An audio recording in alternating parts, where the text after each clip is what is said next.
Hola, bienvenidos a un nuevo programa de Gen TV. Ya hemos hablado en programas anteriores con temas que se relacionan con nuestra vida cotidiana, como la inseguridad, la inflación, el estado de los trenes y de las rutas, las viviendas y el medio ambiente.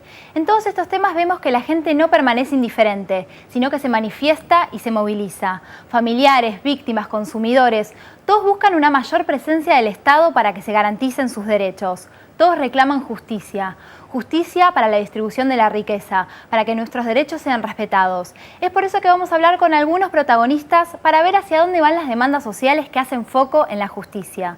También ver qué respuestas brindan las instituciones, porque la justicia no es un edificio o un poder del Estado, es igualdad frente a la ley, es que mis derechos y tus derechos sean respetados. Los invito a ver ahora objetos extraviados de esta semana. Conceptos extraviados.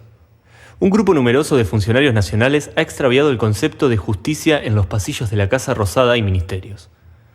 Los funcionarios aseguran que su pérdida se debe a que la misma lleva los ojos vendados, pero en realidad la justicia habría huido despavorida al escuchar barbaridades como: si algunos sectores conservadores de la Argentina sí se ven tentados de reemplazar lo que antes era el partido militar por el partido judicial. En su fuga habría sido acompañado por los principios de división de poderes, quienes ya lo venían planeando desde que supuesta posibilidad de que estas salas pretendan extender la cautelar más allá del día 7 de diciembre, sería también un alzamiento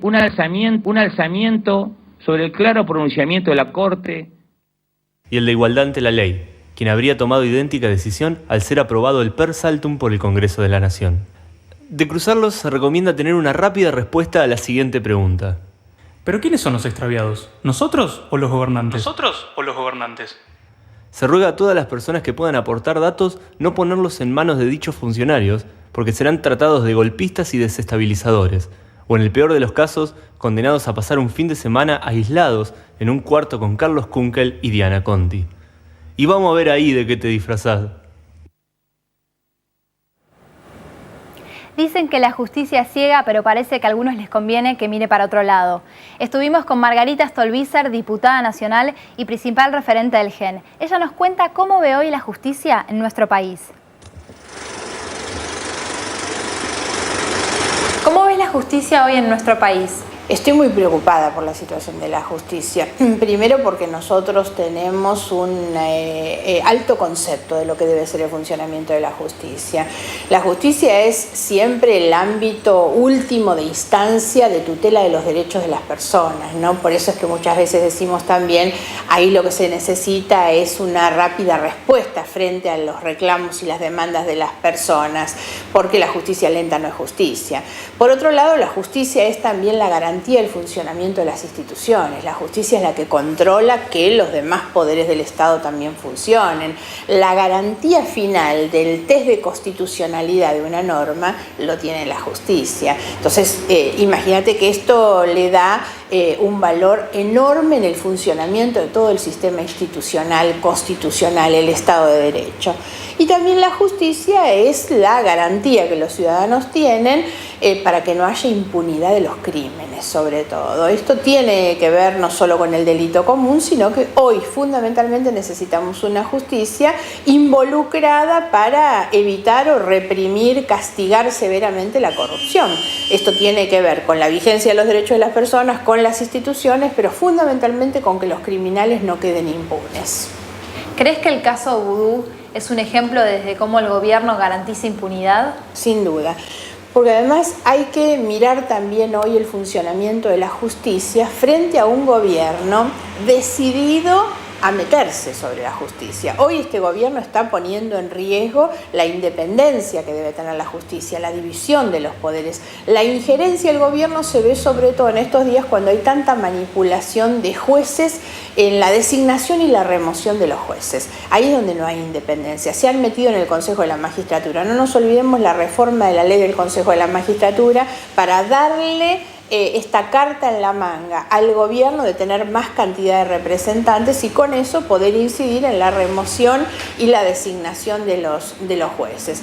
Y también las presiones. En este momento la justicia está siendo objetivo de presiones terribles para condicionar su acción y para que la justicia termine siendo una justicia no solo adicta, sino funcional a los intereses no del Estado ni de la nación, sino del partido que gobierna, ¿no? El caso Vudú es, si se quiere, por lo escandaloso, por la cantidad de cosas que todo esto implica, una de las cuestiones que nos obliga a poner la mira sobre la justicia. ¿Por qué razón? Vudú es hoy el vicepresidente elegido por voluntad y decisión personalísima de la presidenta de la Nación, por lo tanto lo que Vudú hace tiene a la presidenta atrás y esto tiene un enorme significado. Este hombre fue antes ministro de Economía. Siendo ministro de Economía está absolutamente comprobado que él tuvo una injerencia directa en un expediente que pasaba bajo su competencia, que era el expediente de la quiebra de la Chicone, la impresora donde se fabricaban los billetes, nada menos que el dinero. Aquí está entonces la segunda cuestión por la que el episodio es severamente grave. No estamos hablando de la impresión de un formulario, hablamos de la fabricación del dinero y eso lo hace muy grave. Este hombre lo que hace es tener una injerencia directa para que se favorezca a la empresa y sobre todo se favorezca el ingreso en ese negocio de la fábrica de dinero, que es un negocio enorme en términos económicos, pero además de altísimo riesgo, porque está en juego la seguridad económica y pública del Estado, ¿no es cierto? Para favorecer el ingreso de una empresa, de una sociedad, conformada por personas directamente vinculadas con él. Si bien lo que nosotros venimos planteando es que el delito se consuma no porque sean amigos. Lo que dice el Código Penal, cuando define como delito esta conducta, dice que cuando un funcionario se interesa por un expediente que pasa bajo su competencia, eso es un delito. A esto habría que agregar obviamente el patrimonio que posee Vudú y que no ha podido en ningún momento justificar. No es el único, Este es el gobierno que tiene más cantidad de funcionarios enriquecidos sin poder acreditar el origen de sus fortunas. Pero volvamos a Vudú. Él permite este ingreso, nosotros destapamos este escándalo mucho antes que saliera en la prensa, incluso cuando detectamos que se estaba haciendo un vaciamiento de la capacidad productiva de la Casa de la Moneda. Ya desde ese momento advertíamos que los billetes de 100 pesos debían ser reemplazados por efecto de la inflación por un billete de 300 pesos o de 500, pero se mantenía el de 100, entre otras cosas, porque no es lo mismo imprimir una cantidad de billetes de 300 que imprimir una cantidad muy superior de billetes de 100. Y esto era fundamentalmente un gran negocio para amigos del vicepresidente o para él indirectamente. Después de que nosotros empezamos con estas denuncias, ya siendo el vicepresidente de la Nación, es cuando la exmujer de Van den Broeke se presenta en la justicia y dice que su ex marido es el testaferro de Vudú. Y obvio que a partir de ahí se ha dado toda una catarata de episodios que van demostrando, entre otras cosas, por ejemplo, que Vudú, él es dueño de un departamento donde Van den Broeke vive, o que a su vez la sociedad que pagó el levantamiento de la quiebra es dueña del departamento donde vive el propio Vudú. Entonces, hemos visto de qué manera se han ido acumulando pruebas en un mismo expediente que obviamente nos dan la razón. Esto es un gran negocio, un gran escándalo que hoy involucra nada menos que al vicepresidente de la Nación. ¿Cómo actúa el gobierno? Totalmente distinto a lo que ha hecho Dilma Rousseff en Brasil, que es ante sospecha de corrupción, lo primero es apartar a los funcionarios corruptos. Acá se arma una estrategia para tapar. Y en el medio, y acá está el tema de la justicia, por eso decía, es muy importante analizar la justicia como garantía de no impunidad de los delincuentes, en este caso de los corruptos. Lo que se arma es toda una estrategia donde los primeros que terminan saltando son el fiscal de la causa, el juez de la causa y nada menos que el procurador general, que eran tres funcionarios que habían demostrado su voluntad de facilitar la investigación. Ellos lo que habían hecho era avanzar en una investigación que hoy, con el cambio del juez, el fiscal y el procurador por una procuradora también afín al gobierno, ha quedado prácticamente en la nada. Esto es sumamente grave. El episodio Vudú además tiene muchas otras implicancias porque en este caso también afecta a la división de poderes porque también el Congreso de la Nación, con estas mayorías absolutas que tiene el kirchnerismo, el oficialismo en la Cámara de Diputados, termina aprobando una ley, la ley de expropiación de Chicón, una ley inconstitucional, pero que sirve ¿para qué cosa? Para tapar. Conclusión, estamos frente a un delito absolutamente impune, con una justicia prácticamente sometida a los intereses de este gobierno. Por suerte tenemos todavía jueces que se mantienen independientes, que tratan de defender. Los fallos de la Corte siguen siendo para nosotros fallos en muchos casos ejemplares. Nosotros seguimos reivindicando una Corte compuesta por jueces prestigiosos, pero este gobierno, que fueron ellos mismos quienes promovieron la designación de estos jueces, los tienen ahí en un cuadro de honor, porque lo que está claro es que no le hacen caso a ninguno de los fallos de la Corte. Tenemos una Corte de Justicia que ha sacado fallos ejemplares, el 82% a los jubilados, el saneamiento del riachuelo, la inconstitucionalidad de la ley de riesgos de trabajo, la reposición del procurador de la Corte de Santa Cruz, y podríamos nombrar varios. Sin embargo, tenemos un gobierno que desobedece los fallos del máximo Tribunal de Justicia. Esto es algo que no ocurre en ningún país del mundo. ¿Qué pasa en el Congreso de la Nación con los proyectos que ustedes presentan para que haya más justicia y transparencia? Bueno, por supuesto que el Congreso hoy es una oficina de protocolización, es funcional a los intereses de la Casa de Gobierno. Entonces está claro que acá ni siquiera los proyectos más importantes, yo apunto además que acabamos de terminar el periodo ordinario de sesiones y Argentina sigue siendo el único país de la región que no tiene una ley de acceso a la información pública. Esto es gravísimo, gravísimo. Sin embargo, lo intentamos en las últimas sesiones. Yo misma pedí el tratamiento preferencial para esa ley de acceso a la información pública y no la tenemos. Hay una mayoría automática, tan grave es la situación que ya no les importa ni siquiera si las cosas que están aprobando están bien o mal, solamente importa tener los números suficientes para levantar las manos y aprobarlo. Y eso pone desde luego a la justicia en una situación muy pero muy delicada.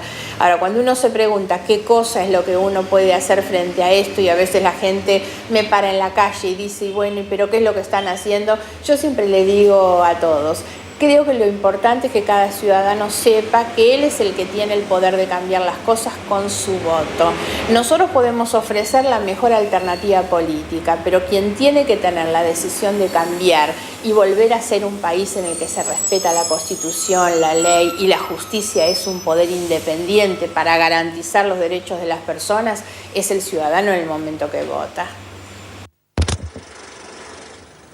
Para seguir hablando de nuestro vicepresidente Amado Boudou, estuvimos con Nicolás Wieniawski, periodista que siguió muy de cerca el caso Chicone. Nico, ¿cómo estalla el escándalo Chicone? El primero en escribirlo, en dar a conocer de que Boudou tenía un interés en la imprenta, fue Jorge Asís en su blog. Yo seguí el tema y fui en Clarín el año pasado, a fines del año pasado, encontré la conexión entre Van den Broele. Primero en realidad publiqué notas sobre el tema y después en febrero, entre fines del año pasado y febrero, encontré la conexión real entre Van den Broele, que era el director de la empresa, y Boudou. Eso lo logré conseguir a través del testimonio de la ex mujer de Van den Broele, Laura Muñoz, que por suerte se animó a contar lo que sabía, que su esposo conocía a Núñez Carmona, el socio de Boudou, al propio Boudou, y ahí entonces ya hubo una confirmación total de que efectivamente esa imprenta, Chicone, que es la imprenta más importante del país, una fábrica de hacer billetes, para simplificarlo, estaba vinculada al vicepresidente. ¿Y de qué manera está involucrado Boudou? De un montón de maneras. En la causa judicial está investigado por enriquecimiento ilícito, negociaciones incompatibles con la función pública y lavado de dinero. Hay un montón de indicios que lo vinculan a Chicone, no solo que Van den Broele, su amigo, era el director de la empresa, sino que uno de los accionistas minoritarios de Allfound, que controlaba también Chicone, Sergio Martínez, otro amigo de él, otro miembro del directorio de esa sociedad, fue Jorge Capirone, profesor en la Facultad de Economía con él, y después hay una acción concreta, directa, y que lo deja muy involucrado en la causa, que es que siendo ministro de Economía, firmó sin tener ninguna atribución para hacerlo, impulsó una moratoria para que Chicone pueda pagar una deuda multimillonaria que tenía con el fisco. Te digo que no tenía atribuciones porque efectivamente no las tenía, las moratorias las da la AFIP. Sí. Llamativamente el jefe de la AFIP, tal vez sabiendo la vinculación que tenía Boudou con la empresa y por alguna interna en el gobierno, le pide que deje por escrito que era él el que quería darle la moratoria a Chicone. Bueno, Vudú lo hizo. Después se conocieron un montón de otras cosas, que Van den Brul, el director de la empresa, vivía en un departamento de Vudú, que la empresa le pagó pasajes al exterior al socio de Vudú y al hermano de Vudú.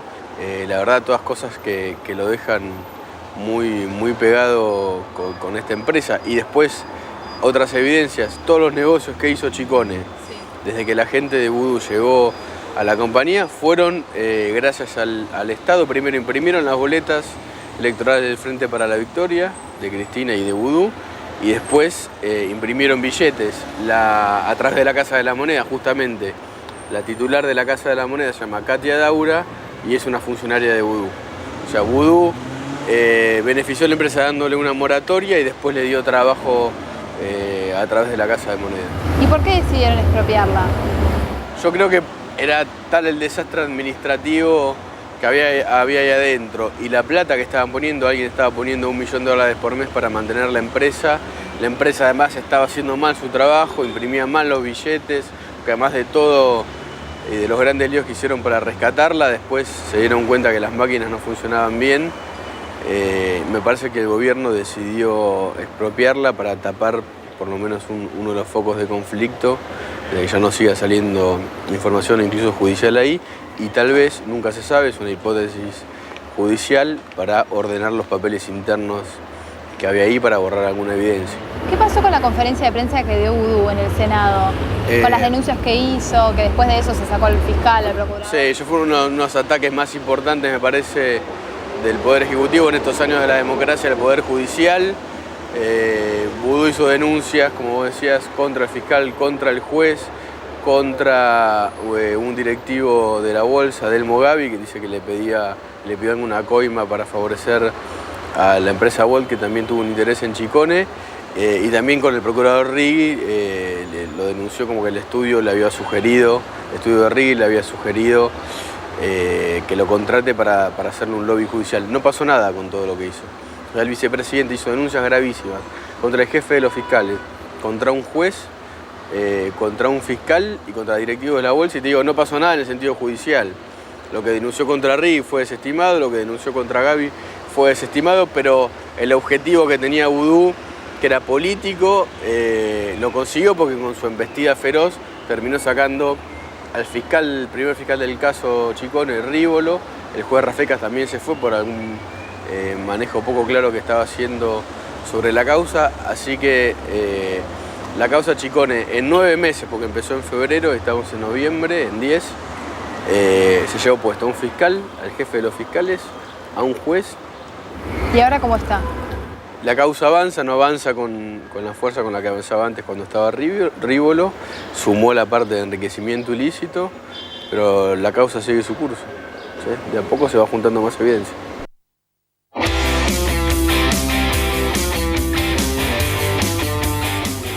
Seguimos en Gen TV y hemos visto cómo actúa la justicia, como es el caso del vicepresidente Amado Vudú, pero ahora vamos a ver cómo actúa la justicia en otro tema. Hoy es el 7D, llegó el famoso día. Estamos con Alejandro Pereira, él es abogado especialista en temas de comunicación, es el candidato que propone el FAP para integrar el AFCA. Hola Alejandro, gracias por estar con nosotros. No, gracias a ustedes por invitarme.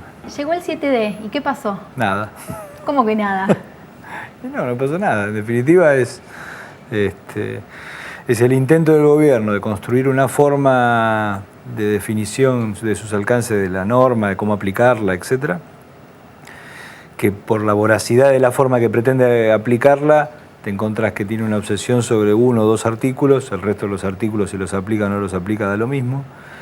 Y cuando eso se refiere exclusivamente a un marco normativo sobre intereses en juego, donde hay particulares, que los particulares se defienden o no se defienden, y si se defienden, algunos tienen mucho dinero para defenderse, contratando estudios que defienden correctamente esos derechos, si no lo hacen en forma amateur, si no lo hacen en forma profesional, lo que te encontrás es que empezás a descubrir que la norma conlleva muchísimas contradicciones, que la norma en sí lleva contradicciones profundas, que la norma que a su vez se relaciona con la Constitución Nacional lleva contradicciones, que a su vez con el resto del plexo normativo, o sea, con el Código Civil, con el Código de Comercio, lleva muchas contradicciones, Y todo esto que estamos hablando en la base de que hay gente que te lo plantea como una discusión de monopolio, oligopolio, cartelización, posición de dominante, que de eso se trata en términos de mercado y ley de mercado, etcétera. Cuando eso lo llevas al plano de la efectividad conducente, te encontrás que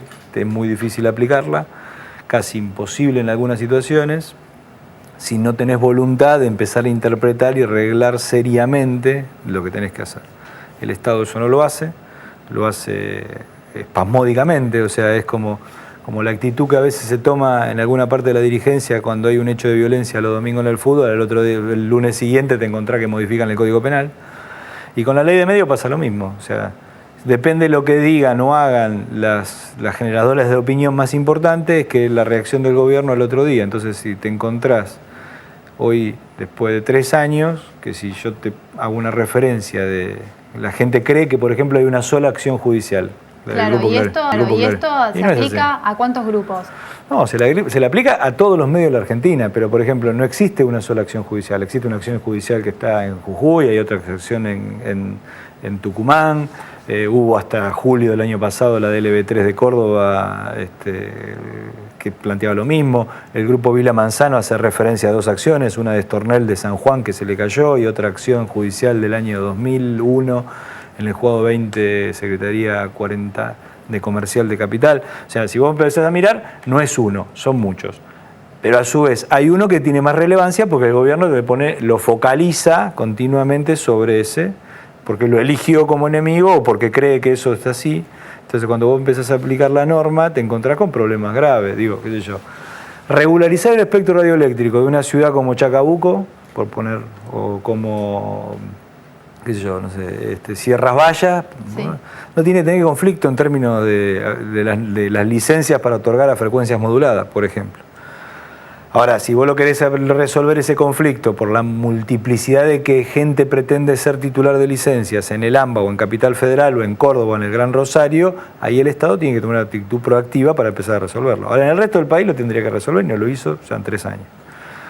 Los que explotan una frecuencia modulada por un título que se le dio en el año entre el 90 y el 93, que llaman permisos precarios provisorios, hace 20 y pico, 30 años que están en el ejercicio de la actividad de la radiodifusión y no logran regularizar su situación por la propia ineficiencia del Estado. Que hasta el año 2009 podés decir que es culpa de la ley, de la dictadura y etcétera, etcétera, pero desde el año 2009 hasta la fecha por ineficiencia propia del organismo. ¿Pero no crees necesario que la Argentina necesite una nueva ley de medios? Sí, necesita una ley de medios. A ver, la Argentina no necesita una ley de medios como cualquier país del mundo que se maneje por el sistema continental romanista en lugar del common law norteamericano o inglés. O sea, necesitas una norma para regular un marco.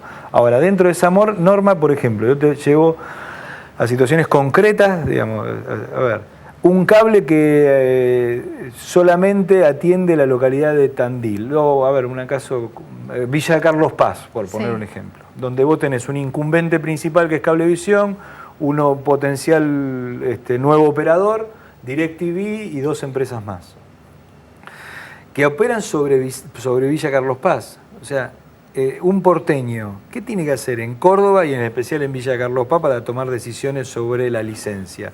Lo hace porque fue una decisión política de mantener esto dentro de la legislación federal. Sí, está bien. Pero lo hizo por una decisión política. Ahora, el desajuste que va cometiendo un señor sentado, o unos señores sentados en su Ipacha 765, sobre realidades que los tipos ni conocen en términos prácticos. Porque no conocen el pueblo, porque no saben ni por dónde, no saben la diferencia si San Antonio es la diferencia entre una cuadra o 5 kilómetros entre una localidad y otra. Para tomar decisiones, por ejemplo, con el cable. Con la frecuencia de modulado pasa más o menos lo mismo. O sea, aquellas que tienen un área de cobertura de 20 kilómetros, digamos, ¿para qué tiene que esperar su resolución en Buenos Aires si en realidad estamos resolviendo una cuestión de una radio que opera específicamente en la localidad de Chivilcoy, por poner un ejemplo?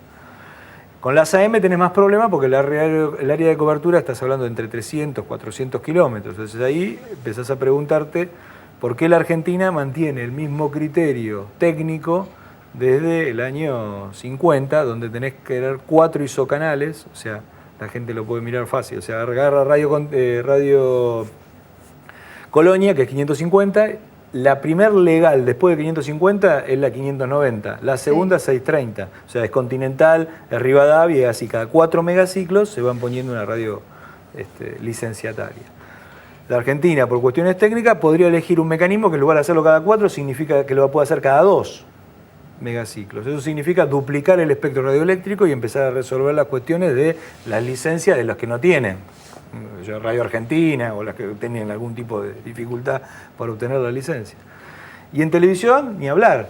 La Argentina tiene en Capital Federal los canales autorizados 7, 9, 11 y 13, más una medida judicial que terminó en una autorización que es el canal 4, el 2 que lo trajeron de La Plata a Capital, que estaba prohibido, digamos. Pero eso es en la banda de VHF. En la banda de VHF podría empezar a resolver las cuestiones otorgando nuevos titulares. Y con el cable pasa lo mismo. El cable es, todo el mundo mantiene una posición dominante Cablevisión, lo cual es cierto, en algunas situaciones es así, y tenés que resolverlo. Pero es un servicio en competencia. En la Ciudad de Buenos Aires había 5 cables. Estaba Buenos Aires Cable, BCC, Cable Mundo, Cablevisión, Multicanal, digo. Y hoy en Buenos Aires vos te encontrás a Telecentro y a Cablevisión. O sea, si vos quisieras empezar a descomprimir en términos de mercado, que es lo que tenés que hacer, te vas a encontrar que lo podrían hacer es otorgar nuevas licencias. Y otorgando nuevas licencias hay nuevos operadores, cosa que no hacen.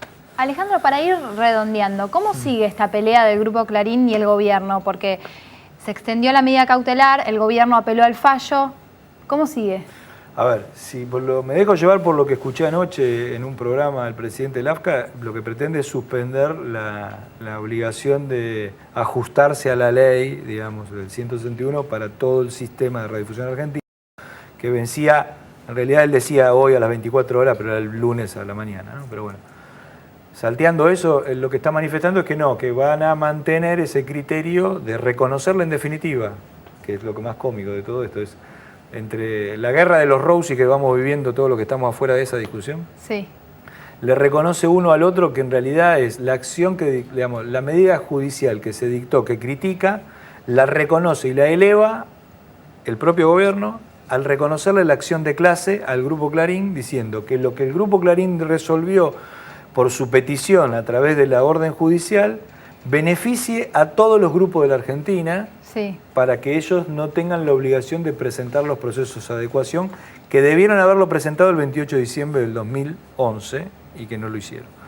Entonces ahí nos vamos a encontrar que ni la presentación del EV3, ni del Grupo 1, ni de Telefónica, ni de Telecentro, ninguno de los grupos tiene la obligación de mantenerlo. Si sacan esa resolución, mantendrían este estado casi latente, digamos, hasta que se resuelva judicialmente esta posición. Entonces, el gobierno, que tanto lo critica al grupo, termina reconociéndole en el grupo la acción de clase que benefició a todos. Y sería bueno es un gran tema para seguir analizando. Nos quedamos ya sin tiempo, tenemos que ir finalizando. Gracias, Alejandro, por estar con nosotros. Nos vemos el próximo viernes a las 20 horas en un nuevo programa de Gente Ve. Que tengan un buen fin de semana.